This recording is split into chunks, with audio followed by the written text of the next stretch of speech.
Untuk beko atau ekskavator yang kita gunakan kali ini untuk pekerjaan cut and fill di Jalan Patimura Batu, kita menggunakan PC78U dengan kapasitas bucket itu 0,45 kubik. Kenapa kita menggunakan itu?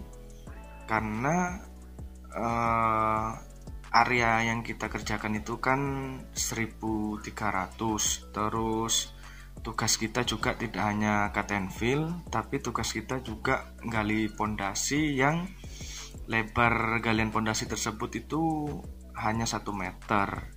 Jadi karena PC78U ini memiliki lebar bucket itu 70 cm, jadi dia cukup untuk gali pondasi selebar 1 meter. Seperti itu sih kenapa kita menggunakan PC78. Jadi kan gini ya, pekerjaan kita di Patimura itu kita mendapatkan beberapa item pekerjaan. Jadi pekerjaan salah satunya itu cut and fill, yaitu galian basement, terus urukan, terus pekerjaan bongkar bangunan lama, karena sebelumnya itu juga ada bangunan lama, sama pekerjaan galian pondasi plus pemadatan. Untuk awal pekerjaan kita yang kita kerjakan adalah membongkar bangunan lama. Jadi bangunan lama ini kita bongkar semua karena menurut owner sudah nggak layak digunakan lagi, makanya kita diperintahkan untuk bongkar semua. Terus setelah pekerjaan itu dibongkar semua, hasil dari bongkaran itu kita jadikan timbunan atau lebih dikenalnya itu urukan untuk pekerjaan urukan. Memang tidak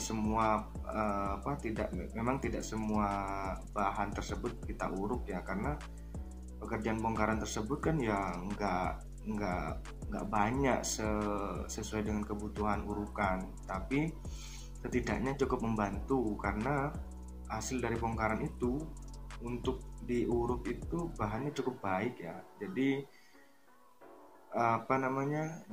tingkat kepadatannya itu lebih bagus sih daripada tanah gitu. Terus setelah pekerjaan bongkaran itu selesai, baru kita melanjutkan pekerjaan cut di bagian belakang atau bagian basement. Karena basement itu terletak di area lahan paling belakang, jadi kita kerjakan adalah cut dulu. Dalam bahasa Indonesianya pekerjaan galian untuk basement dengan kedalaman 4,40 meter dengan luasan ya kurang lebih hampir separuh dari luas area dari 1300 itu tadi.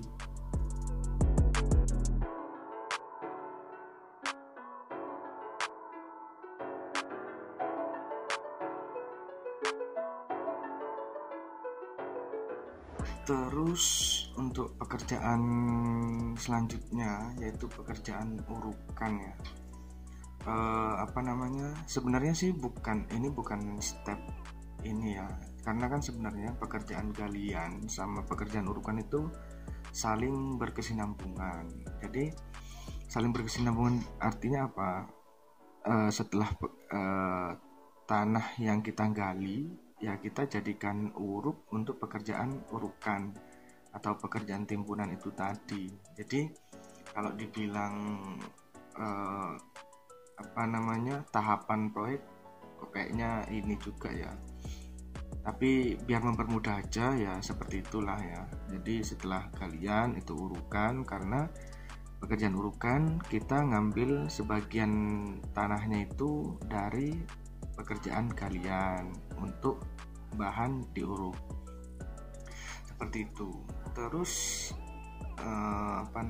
setelah urukan, setelah galian itu kita juga sambil lalu gali pondasi untuk galian pondasi. Nah, di pekerjaan pondasi ini yang cukup menarik ya, karena kan gini, lahan seluas 1.300 ini terletak pas di pinggir sungai, dan sungainya itu cukup dalam ya, karena kan itu sungai ini ya, sungai lama terus mati, artinya mati itu kering gitu. Jadi tingkat kesulitannya luar biasa. Hampir ketika kita gali di bagian belakang untuk galian pondasi itu ya ini kita was-was juga, karena ini kan alat ini kan beratnya itu sekitar 6 ton gitu ya. Kalau misalnya ternyata terjadi longsor ya ada kemungkinan, bahkan kemungkinan terburuknya itu ya masuk ke jurang kayak gitu. Makanya itu kan sebenarnya kesulitan yang mungkin hampir orang nggak tahu ya, tapi di lapangan itu cukup luar biasa kesulitan yang kita alami itu.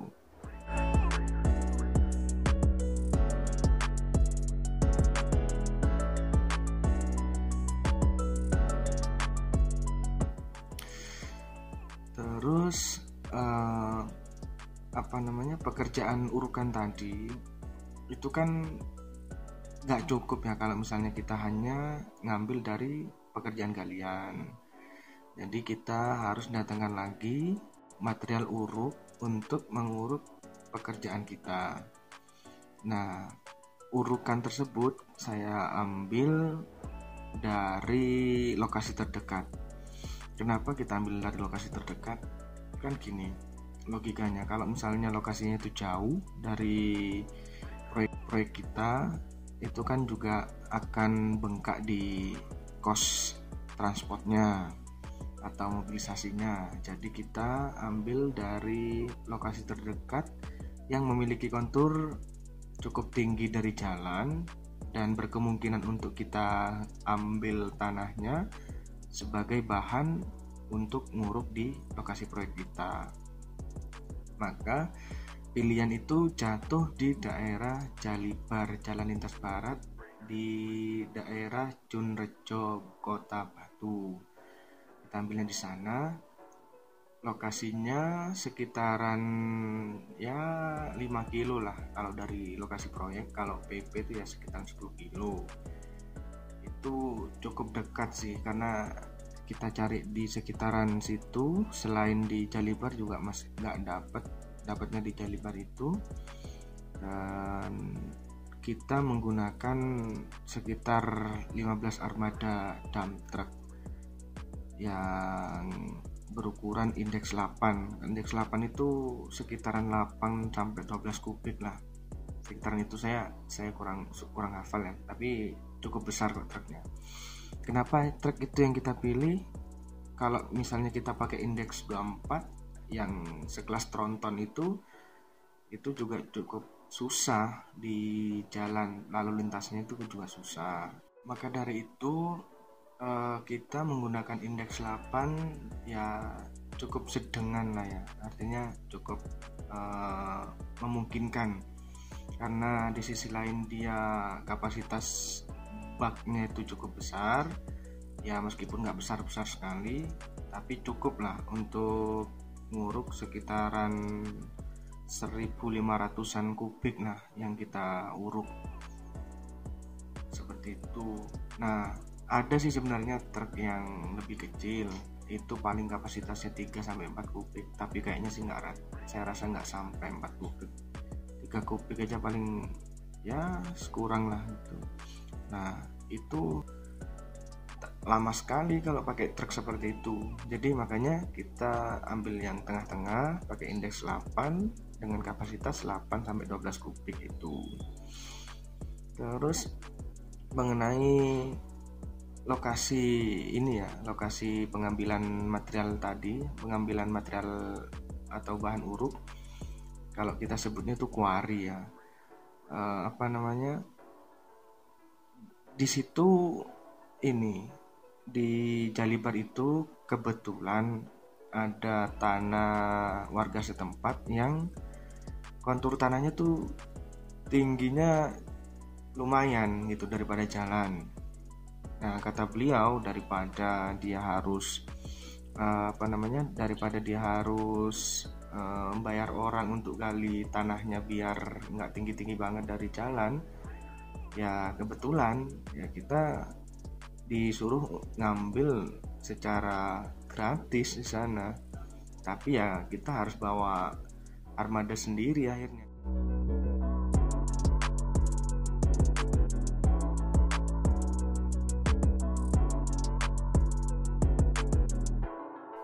Terus kemudian berbicara pekerjaan urukan, bukan berarti tidak ada kesulitan. Justru di sini yang letak kesulitannya. Kenapa saya bilang begitu? Karena pas kita mengerjakan cut and fill di Batu ini, musimnya kebetulan musim hujan. Posisi kan tanah basah. Jadi kalau misalnya ketika dia sudah masuk ke proyek mau bongkar urukan itu tadi ya langsung ambles gitu. Ya itu sih kesulitan-kesulitan yang terjadi ketika proses pengurukan itu tadi.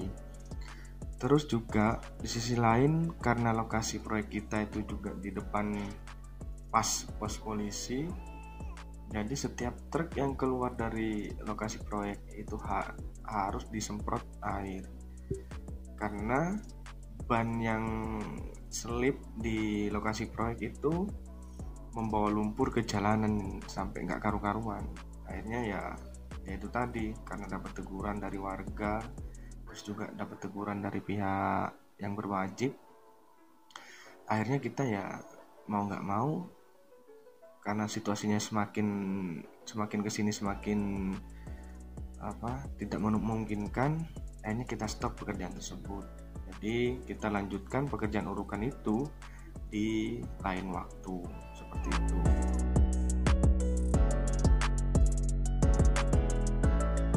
Jadi setelah urukan itu kita urukan di lokasi, pekerjaan selanjutnya adalah pekerjaan pemadatan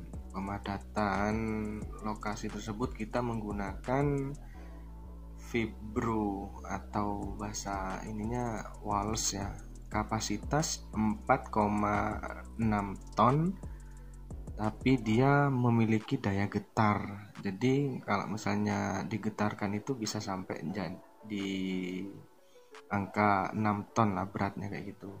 Saya pikir itu cukup ya, karena kan kalau terlalu besar lagi itu juga menyulitkan kita, karena itu juga urukannya kan tanah bukan sirtu ya. Jadi ketika fibro itu dijalankan ya setengah langsung ambles gitu lokasi proyeknya. Makanya kita menggunakan yang sedengan aja, yang cukup lah. Kalau saya pikir 4,6 ton itu cukup untuk memadatkan dan juga meratakan lokasi proyek yang kita kerjakan. Ya itu sih singkat cerita pekerjaan cut and fill di Batu. Kurang lebihnya saya minta maaf, atau mungkin ada kritikan ataupun saran, silahkan teman-teman komen ataupun hubungi WA kami agar kedepannya kami juga bisa memperbaiki metode pekerjaan kami. Mungkin ada yang tidak sepemahaman dengan yang kami kerjakan, atau mungkin juga menurut teman-teman metode yang kita kerjakan itu kurang tepat. Monggo kita saling kritik dan juga sarannya kita butuh itu. Ya, sekian dulu dari saya. Terima kasih.